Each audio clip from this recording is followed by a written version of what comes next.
क्या कोई ठोस कोशिशें भी हुई? बिल्कुल हुई। और ये कोशिशें राजनीतिक और सांस्कृतिक दोनों स्तरों पर थी। राजनीतिक स्तर पर चक्रवर्ती का आदर्श था। चक्रवर्ती को तो हमेशा एक ऐसे राजा के तौर पर देखा जाता है जिसने सबको जीत लिया हो। क्या ये सिर्फ इतना ही था? नहीं, चक्रवर्ती का जो कॉन्सेप्ट है वो सिर्फ एक बड़ा राजा होने से कहीं ज्यादा था। अच्छा। इसका मतलब था एक ऐसा शासक जिसका चक्र या रथ बिना किसी रुकावट के पूरे भूभाग पर घूम सके।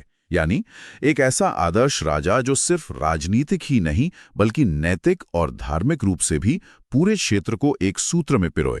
अच्छा, तो ये एक राजनीतिक महत्वाकांक्षा से ज्यादा एक सांस्कृतिक आदर्श था। बिल्कुल। और इस आदर्श को हकीकत में बदलने की कोशिशें भी हुईं, जैसे अशोक या समुद्रगुप्त ने की। अशोक ने तो लगभग पूरे उपमहाद्वीप को एक शासन के नीचे ला दिया था। हाँ, और अशोक का उदाहरण इसलिए भी खास है क्योंकि उन्होंने धम्म के जरिए एक नैतिक और सांस्कृतिक एकता बनाने की कोशिश की। लेकिन राजनीतिक एकता हमेशा नहीं रहती थी। साम्राज्य बनते थे और टूट जाते थे। जो चीज ज्यादा स्थायी साबित हुई वो थी सांस्कृतिक एकता।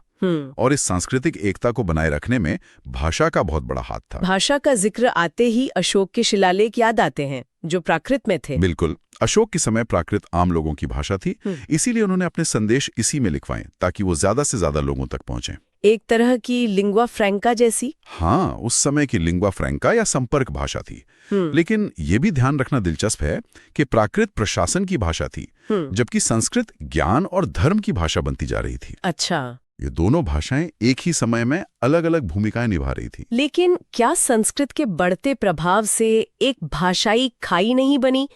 मतलब एक तरफ विद्वानों और दरबार की संस्कृत थी और दूसरी तरफ आम लोगों की प्राकृत और दूसरी भाषाएं।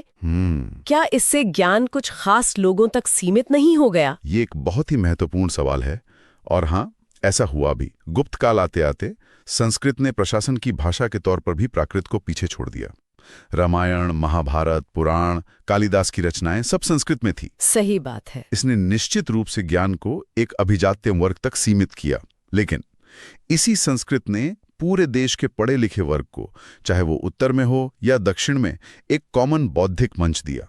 अच्छा, मतलब देश के अलग अलग कोनों में बैठे विद्वान एक दूसरे के काम को पढ़ और समझ सकते थे। बिल्कुल। और रामायण, महाभारत जैसे महाकाव्यों ने तो शायद इस भाषाई खाई को पाटने का भी काम किया होगा।